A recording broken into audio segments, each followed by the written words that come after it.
Hi, everybody. Thanks for joining.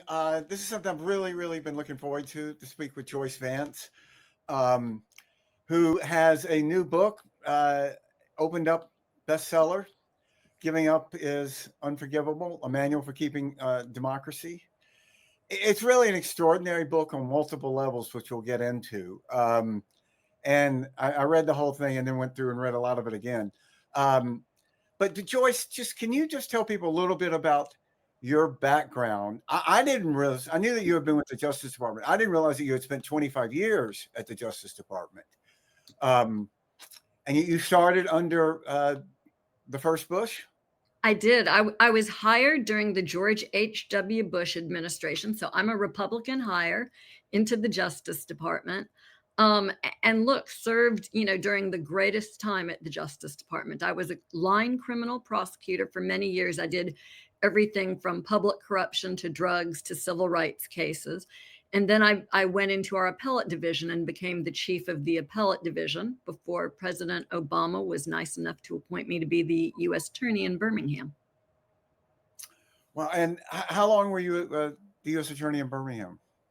So I was actually the first of the Obama U.S. attorneys. Since I was already in office, I became an acting in March. Right. And then I was confirmed in August with Preet Bharara in New York and a few others. And so we were the first 5 Obama U.S. attorneys.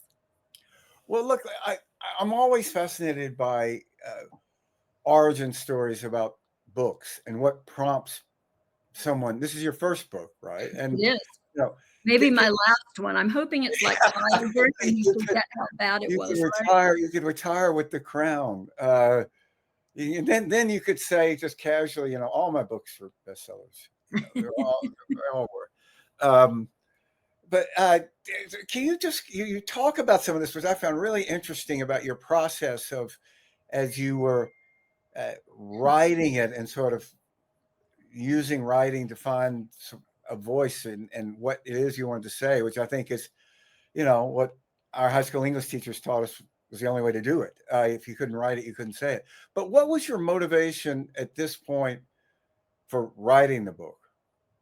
So I know you remember this moment, Stuart, after the election, when people are really devastated by the fact that Donald Trump is going to be our president for the second time. And a lot of people don't understand how so many of their friends and neighbors and family could have voted for this man or stayed home and not opposed him. I heard so many people talking about giving up in this moment that I began to really develop a fear that it was worse than paralysis. And I had this deep-seated belief that we desperately needed to reinstitute guardrails and checks and balances to prevent the Trump administration from really implementing a lot of the plans that those of us who had studied Project 2025 understood were coming. So in essence, I wrote a love letter to my fellow Americans saying, please don't give up. Here's why you should have confidence in our institutions. Here's how we can do this and protect democracy together. Well, you talk about this. I think it's so important because one of the critical tools of an autocrat is to convince the opposition that it's hopeless and that there's nothing that you can do. And I think that sense is very corrosive and seductive. And they try to get people to turn off and just focus on other parts of their lives is to help an autocrat like Donald Trump. It's so much easier to convince people to just give up their rights than to have to take them away from them, right? I think that's the instinct behind this argument. Yeah, that's a really good way to put it. And look, I worked in the Republican Party for a long time. God help me. We forgive you, Stuart. It's but one of the things that you write about and that has really struck me is these white, almost overwhelmingly white Trump voters who descended on the Capitol on January 6th because they lost an election. And everybody knew they lost an election. It wasn't a close election. It wasn't even a disputed election in any way, the way the 2000 election was.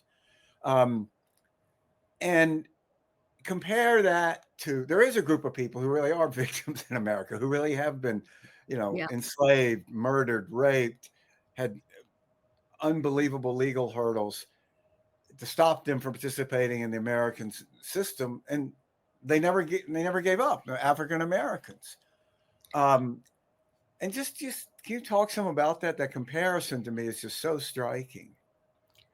Living in Birmingham, which in many ways is one of the cradles of the Yeah. civil rights movement, I've had the opportunity over the years to talk with people who were leaders and foot soldiers in the civil rights movement.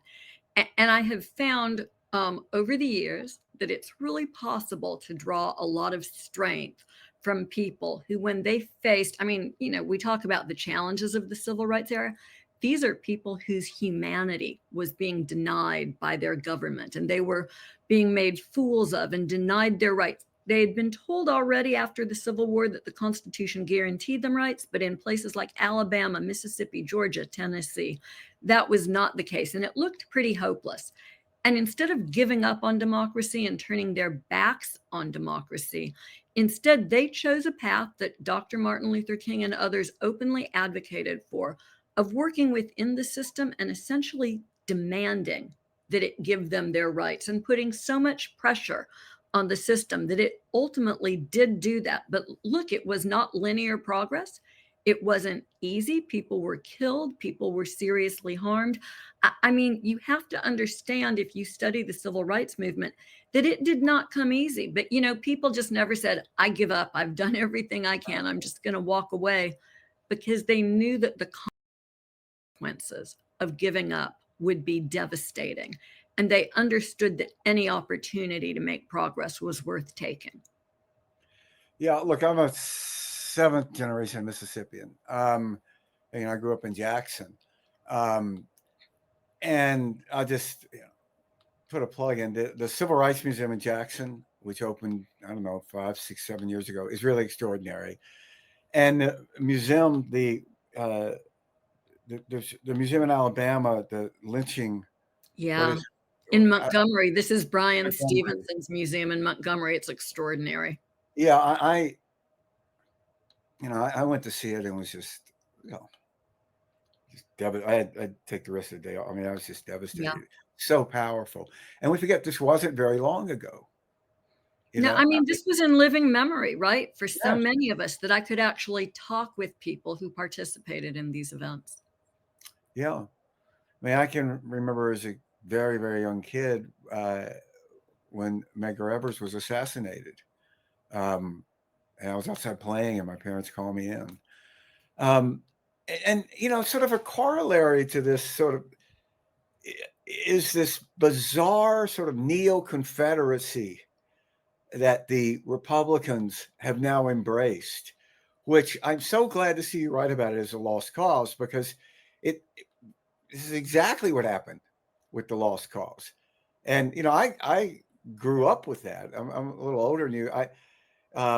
My parents were very, there was always that phrase used to use, are you good on race? My parents were always good on race, but still there was so much of a embrace of the old South that it was sort of seen as harmless, and this reinvention of what it was. And that's what's happening with the January 6th, with the whole insurrection.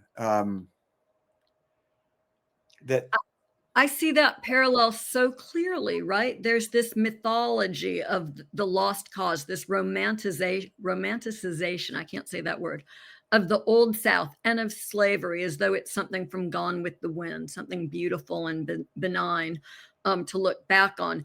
And my view is that in large part that happened because there was not real accountability at the end of the Civil War. Yes, a couple of key leaders spent a little bit of time in prison, but by and large, people were pardoned, right? There was a general pardon after the fact. There was very little accountability, and slowly over time, this mythology about the Old South grew up, so that in our era, right, Confederate memorials were acceptable and notions of white supremacy re-emerged. And we saw that really become pretty patent on January 6th with many of the people who participated in the insurrection.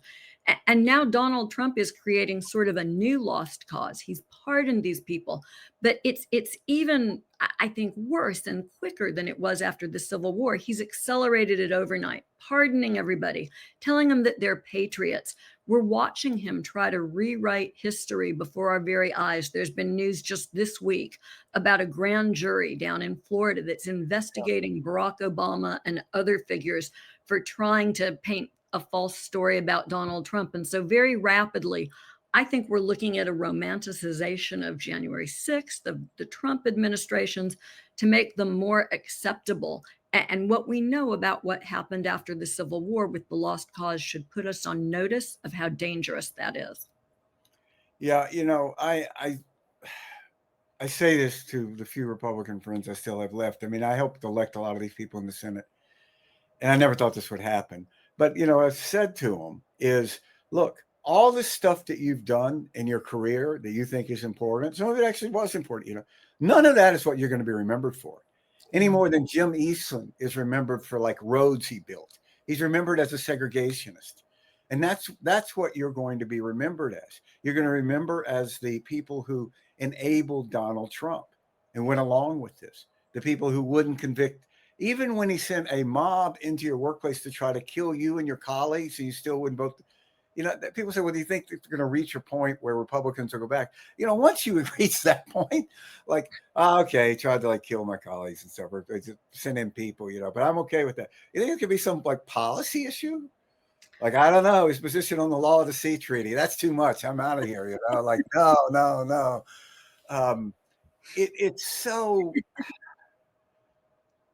I don't know. It's a separate conversation, but But it's a great one, though. I mean, because can I just underscore the point that you're making? When you think about your legacy, do you want it to be that I was a member of Congress and I gave up the power of a co-equal branch of government in service of Donald Trump? I sometimes wonder what animates people who believe that they can hold on to power by giving it up. Listen, I have thought about this a lot. And, what I really believe is we did something in the Republican Party that rewarded compliance, that we evolved a system over decades that was you get ahead by going along, you wait your turn, you don't rock the boat. And that's how you advance. And those who didn't go along with that tended not to advance. So sort of a genetic experiment. So what happens when you do that for decades? You end up with these United States senators now, these Republicans. And, the thing that gets me is, as you know well, getting elected to the Senate, it's really it's really it's a pain in the ass. You have to do all these humiliating things. You have to beg for money. You have to put up with all these people you really think are fools. And then you finally get elected to the U.S. Senate. And so you can do what Donald Trump tells you to? Really? That was why you got up early and shook hands with a bunch of people you didn't want to shake. Really? Do you think that there's a fix for that mentality? Do you think that there's a way that they'll reclaim their power and come to their senses? Or do you think that this too is a lost cause? Well, I mean, if you just think about it, Republican Party as a center-right party, right? So what has happened now? We've gone from being the most core antagonistic to the Soviet Union and Russian Federation, was the most conservative element of the Republican Party. That's now the beating heart of the pro-Putin movement. Yeah. We've gone to where we're nationalizing Intel. The Republican Party is losing its mind over a guy in New York that talks about 5 maybe city-owned grocery stores. So we're nationalizing Intel. We're the tariffs party.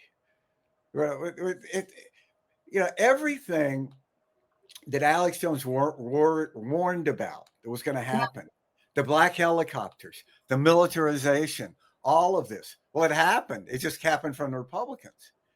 And, I think that they are very much in denial about it. And one of the odd things that strikes me is, say what you will about most politicians, and, they have pretty big egos. Which I think it's fine. We haven't shot anybody all day for that. So do musicians, writers, God knows, athletes.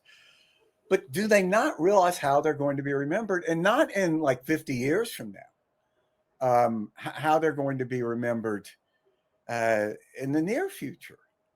And I just find it, I mean, these are people, the ones I know. It's not an exaggeration to say that they would not have. I mean, if they had Donald Trump over their house for lunch, it would have been like a very problematic situation with their spouse. Like, before like 2014, like, really? We're going to have Donald Trump? Like, and now they just sort of grovel at this. And I mean, I've known John Thune since he was executive director of the Republican Party. Roger Wicker, where Page is in Washington. Yeah. I mean, Roger Wicker is a perfect example. His entire life, he's wanted to be chairman of the Armed Services Committee. That was his goal. And now he is. And what's he most remembered for? Ushering in Pete Hegseth, who is basically, I mean, this is a guy that I don't think Roger would have let cut his lawn, literally. I mean, like, this guy who drinks is like these weird tattoos. And it's just like, we want him around the house? I don't know. Look, I know it's your interview, but can I be pushy and ask one more question? Please. As long as we're talking about the abandonment of, I went to UVA Law School around the time the Federalist Society was formed, and I have a lot of conservative Republican friends who I love to debate politics with. And something that I remember are our conversations about states' rights, which sort of remind me of what we've just been talking about. Out in Oregon, a district judge has just entered an order that says, hey, I think it would violate federalism and the 10th Amendment to let the president make up a crisis and force National Guard troops, not just Oregon National Guard troops, but troops from California and Texas, and deploy them on the streets in Oregon. And I have not heard a peep from the Republican Party, the party of states' rights, saying this judge is right and we need to shut this down. This is a bridge too far. How come nobody's outraged about states' rights anymore? Well, in 2016, there were a lot of people wrong about Donald Trump, but it's hard to find anybody who was more wrong than me. I didn't think he'd win the general or the primary. And when he did, I had to ask myself like a lot of tough questions, like, how did this happen? And my world was Bush world, right? I moved down in 99 to Austin, that kind of compassionate conservatism. And there's a group of us like me, your friend Nicole, Matthew Dowd, Mark McKinnon, Pete Wayner, Michael Gerson, who sadly died a couple of years ago. We all literally used to sit in the same room. And I think that, we looked at the dark side of the party, and we probably played up to it too much. But I think that we thought that we were the dominant gene.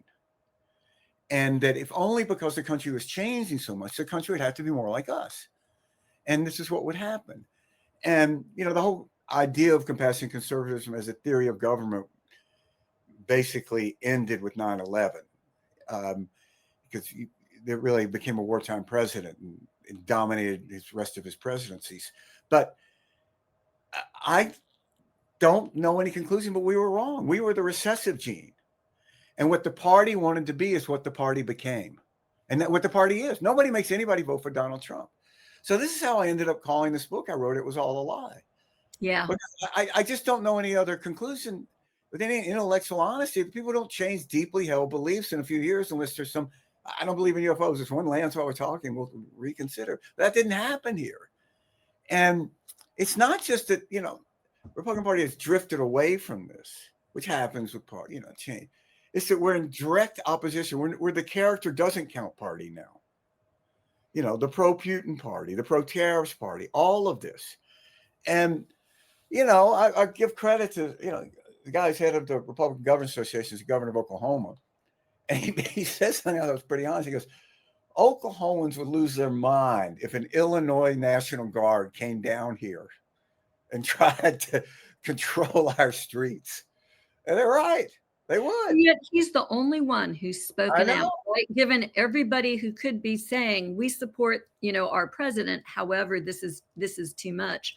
And it perplexes me that I don't hear that from my friends who vehemently defended states' rights, who use states' rights, by the way, as the vehicle for ending abortion, right? That's the justification for dogs, is that some decisions are reserved to the states, and they convince the Supreme Court that one should be. And I'm just perplexed by, I think, as you are, the willingness to let Donald Trump become the dominant gene. Maybe it's a failure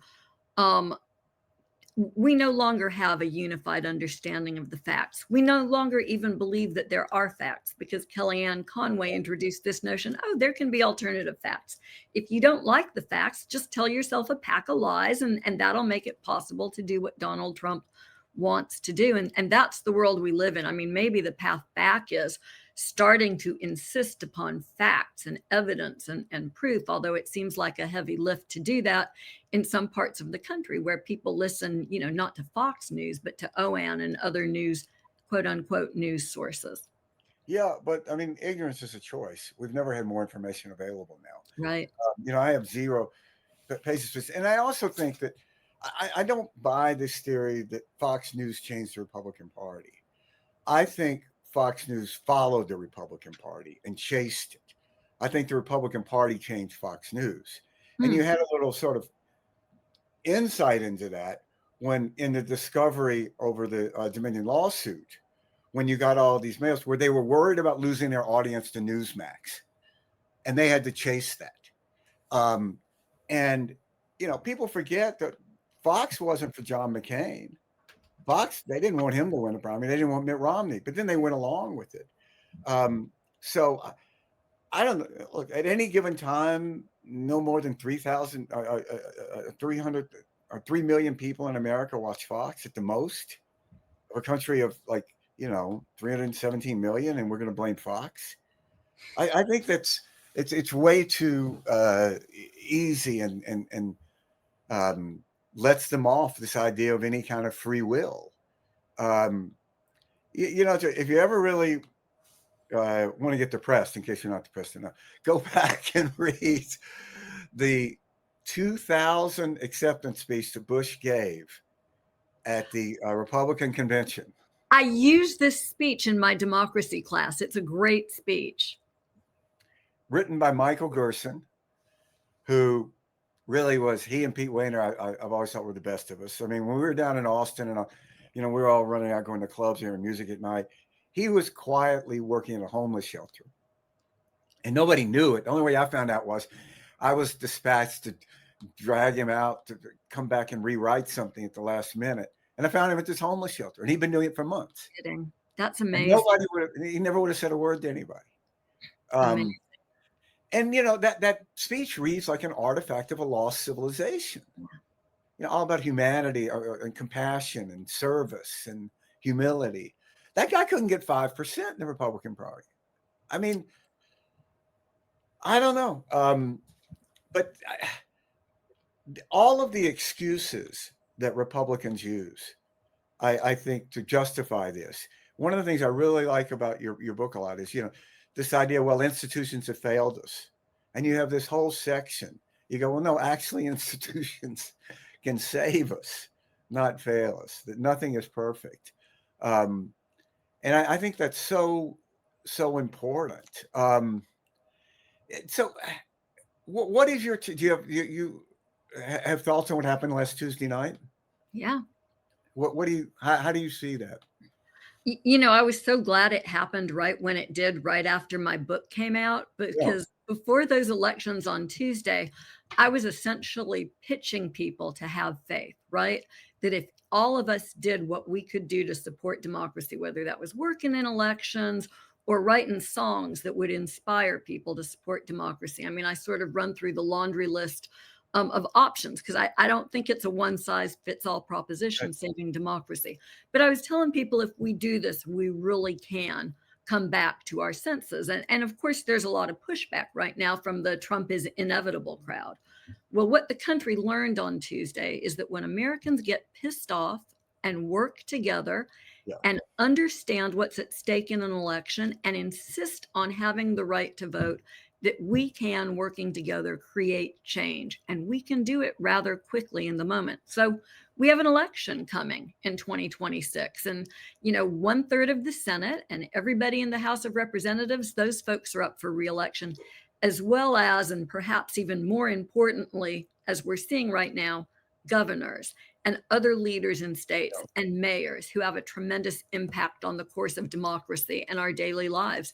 And the challenge is pretty simple. Trump has made it clear that he intends to try to suppress the vote. You know, voter fraud is a boogeyman, right? Voter fraud does not And impact I worked. election. I saw more elephantitis than voter fraud. My Republican predecessor spent 8 years trying to find a voter fraud case to prosecute in the state of Alabama and came up empty-handed, as did I, as did my Trump successor for 4 years. You know, voter fraud is not a deal, but voter suppression is real. I come from the land where Black voters were asked, how many jelly beans are in this jar? And they had to get that number right to be able to register. Donald Trump has made it clear he intends to suppress the vote. He's going to claim that people who aren't citizens are voting. That's not true. Conservative states that have looked for that, like Georgia, have found that people may try to register out of mistake, but trained state election officials catch that, and people who aren't qualified don't get to vote. But for whatever reason, it's going to become more difficult. And we are all going to have to stay the course, both individually, but working in our communities to make sure, for instance, that people who can't afford it have identification that proves they're citizens, and that everybody's up to speed on what's happening, and that people are being responsible about educating themselves about candidates and issues on ballots. Yeah, this idea that people are going to commit a felony to vote. The problem we have is we can't get people to vote when it's not a felony. Right? I mean, that's the problem. I mean, I think I'm going to commit a felony. I'm going to go vote. Can I just say this outright? You leave Guatemala, where your family is being threatened by gangs, and you make this treacherous journey to the US. You get across the border by the grace of God, you elude ICE, you establish a new life. And then one day you wake up and you say, I think I'm going to go vote illegally. My one vote won't have any impact on the election. I'll certainly get caught and be expelled and prosecuted, but I'm going to go. You know, this is just such a bunch of, pardon my French, bullshit that I can't believe that anybody buys it. It's just always so nonsensical. And, you know, as somebody who worked in elections, you know, there was always, not always, but it happened often that it was not uncommon to have like some wealthy donor who thought, oh, well, you know, like there was something miss. Like in the 2012 campaign, 10% of the New Hampshire vote was same-day registration, which, you know, without any naming names, someone, donor said, look, this just can't be right, and hired people to look into it. And it's like, no, actually, that's what happened. And credit due to the Obama campaign, they did a good job of getting those people in and registering to vote. And I have just never seen voter fraud. It's just this myth, and it's this thing out there that is used, exactly as you're saying, as an excuse to intimidate voters and to curate the vote. And, you know, to me, excuse me, we don't talk enough about race and American politics. But, you know, I was really struck by this. 1964, Barry Goldwater got 7% of the black vote. Last Tuesday, the Republican gubernatorial nominee, who happened to be black, got 7% of the black vote. Yeah. So, I mean, that's as flat a line as it is. And the great failure of the Republican Party has been our inability to expand beyond a non-white base. And I mean, no, go ahead. I'm sorry. No, I was going to say, and this idea that somehow 24 was a realignment election was nonsense. This was an election in which a challenger was very, very heavily to win. You had a right track of the country at 27%. No incumbent parties ever won when it was under 45, and it was at 27. You had the approval rating of the president was 40. No incumbent parties ever got more than 2 points higher. And we know that, like, you know, other people, Nikki Haley, polls show she would have done better. So it was not an endorsement of Trumpism. And as you were saying, you know, they knew that Project 2025 was poison. Now they're making people drink it, and it's only getting worse. And it, you know, I just, the root, what drives all of this, I think, is the reality that Republicans know that we're becoming a minority-majority country, and all the Stephen Millers in the world aren't going to change that. You know, that's the point I was going to make. I can remember in 2020, or rather in 2000, 2005, first being exposed to demographics numbers that said that there will be a shift in this country by 2025. We will be a majority minority country. And you looked at those numbers back then and thought, the Republican Party will have to expand its base and make its case, for instance, to Hispanic voters in Texas or to other immigrant voters. And this is good, right? Change is good. It forces us to move forward and reinvent ourselves in politics. And of course, we now know that that's not what happened. I mean, I don't mean to hurt feelings or be critical, but it became very clear that there was an intention to gerrymander, where Democrats are not pure either. Democrats have gerrymandered a time or two when it's been available, but to gerrymander to control Congress and in other ways to let politicians choose their voters rather than letting voters choose their politicians. And perhaps that's as good of an explanation as any, for how we end up where we are. But I think it's wonderful that people are hearing this conversation and hearing, two Southerners talking about what's going on in politics, because the more we understand, the more we're capable of seeing the path forward. Yeah, the Republican Party had a choice. Now, in Bush world, we failed at this. We didn't do any better with the black vote for the most part. But at least we acknowledged it as a failure. Ken Millman, who was chairman of the Republican Party, 2005, gave a speech at the NAACP apologizing for the Southern strategy. So does that matter? I think it does.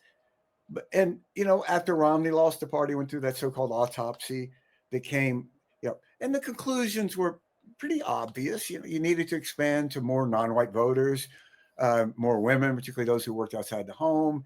You needed to seem more just inclusive.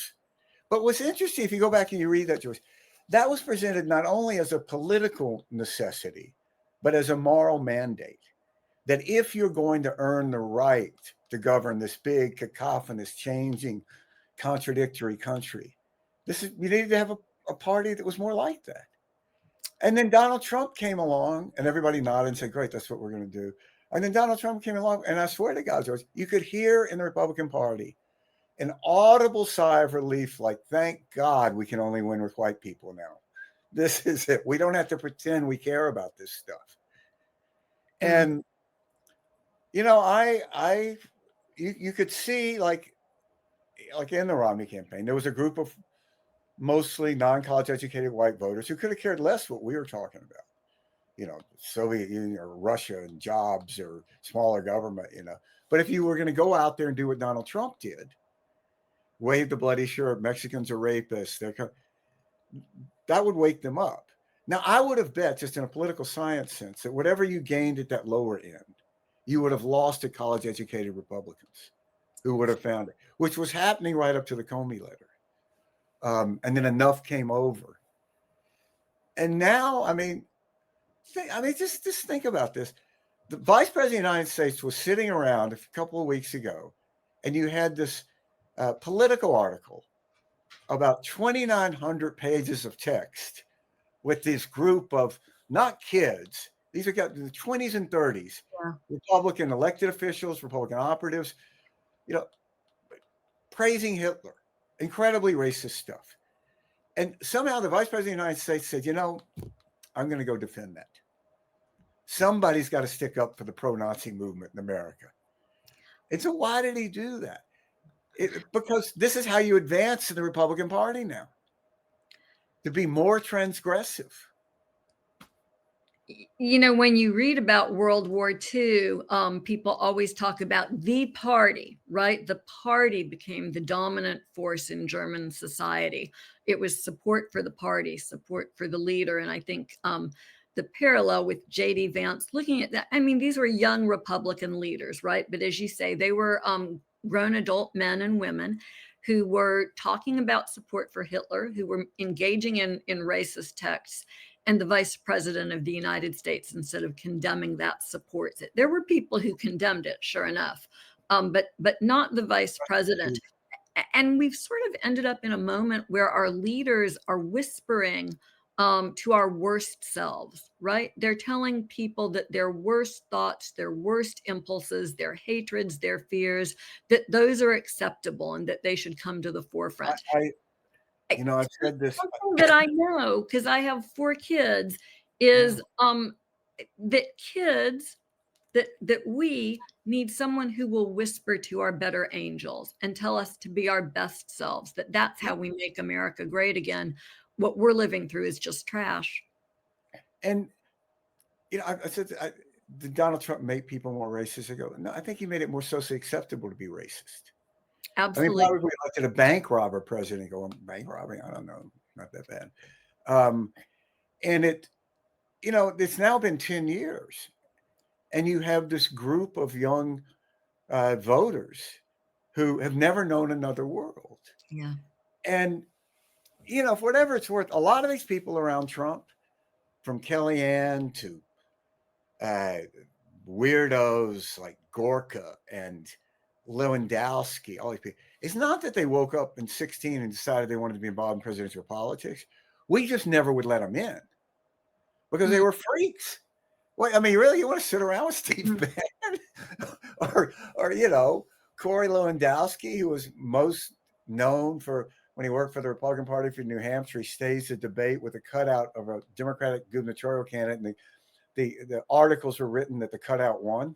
I remember that. Yes. I mean, they were just freaks. And this is what happened in 1930s Germany. They took the worst of these people and elevated them. Well, look, we could keep going on. Moment, right? I mean, I think it's not worth sugarcoating it. It's dangerous. Last Tuesday, we learned that if we all get together and vote, we can create a path forward, but it's not a moment to look away from. And there's more. There are more of us than there are of them. I mean, and I think that's so important. If I ran the Democratic Party, I would wake up every day and have a national chant, "We're right, they're wrong." Yeah. And go. I just wish the Democratic Party could get a little swagger. Go look. It's ours. We're going to go out there and seize it. And I thought just one other thing on Tuesday. The margins on Tuesday were mind-boggling to me. They were, yeah. I mean, in New Jersey, that's actually not that liberal of a state. I worked for Chris Christie in both his races, and he won.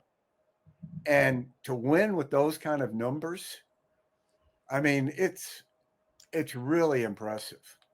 Americans believe in country more than they believe in party, right? That's the lesson. But to your point, Democrats, our strength is not swagger. We never go out and pat ourselves on the back. And I love what you said. I need to make a clip of what you just said and send it to everybody that I know.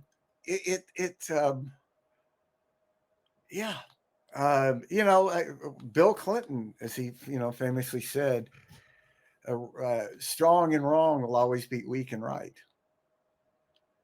And there's nothing like being strong and right. Yes, exactly.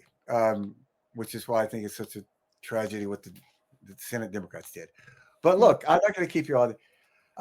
Can we, Sam? Can you put up Joyce's the cover of the book? Giving Up is Unforgivable: A Manual for Keeping Democracy. I love this book. I know that it's one of these books. I have a short list of books. Twilight of Democracy is another that I kind of go around and hand out like watchtowers to random people. Like, you should read this book. I feel this way about this book. So first, thank you for writing it. It's not an easy thing to do. And it's really important. So I'm so glad it's gotten so well received. That in itself is very encouraging. That there's an audience there for it. And everybody should subscribe to your Substack. Civil Discourse. What is it? Civil Discourse. Yes, Civil Discourse. I read it religiously. Everybody should sign up, and everybody should pay for it because you should in Substacks. And thanks, Joyce. Thanks for joining us, and thanks for doing all of this. Thank you, Stuart. It was in many ways, unexpected and lovely and introspective and wonderful conversation. Talking about the hard parts gives me hope that we can get past them and move on. So thank you for having me. No, thank you.